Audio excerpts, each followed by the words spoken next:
We begin with breaking news. The Flugtag shut down because of a complaint from a local tour boat. The event expected to draw around 100,000 people to the waterfront, but it ended up a victim of its own success. You're watching KOIN 6 News at 5:30. I'm Chris Holmstrom. The goal of the event to measure how far homemade flying contraptions will go when shoved into the Willamette River. Jennifer Dowling is on the waterfront with a look at why the Coast Guard put a damper on the fun. Jennifer. Well, Chris, you can see there's a lot of folks still in the river there surrounding that Red Bull platform where the competitors were jumping off. Well, the Coast Guard says that there were so many folks in the water that someone from the Portland Spirit called them and complained that it was impacting their business. So the Coast Guard took a look and pulled their permit. However, before that happened, the competitors and the crowds were out in force.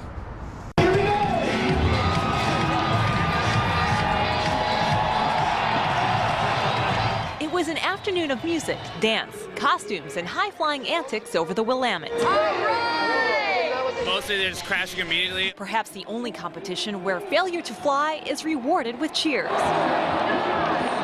After a 7-year break, the Red Bull Flugtag returned to the Willamette River, and as you can see from a bird's-eye view, the crowds returned too. It's pretty nice. The weather held up. It didn't get too hot along here against the river. One of the main attractions, the creative team names. So our group's name is the Flutter Punks, like gutter punks, but we're flying. And those costumes. So our theme is Oregon Trail. We have our 4 oxen that have been training really hard to push me off. Really looking forward to see if this thing will actually fly. The Naked Winery team, the Flying Winos, made their inaugural voyage.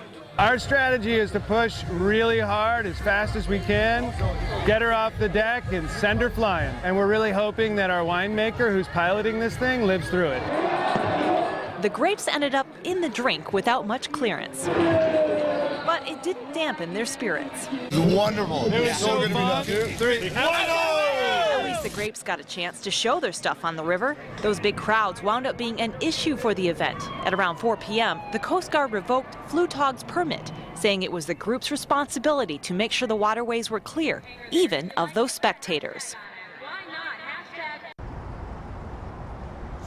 So again, the Coast Guard saying that it was impacting business for the Portland Spirit. That's why that permit was pulled for the water only. But we're told it was pulled about 10 minutes before the event was scheduled to wrap up anyway. So most of the competitors were able to get those runs in and their crafts off of the platform. And that permit pertained only to the water, so those on land could stay.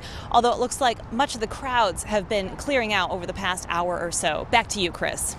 A lot of creativity out there. All right, thanks, Jennifer. Well, the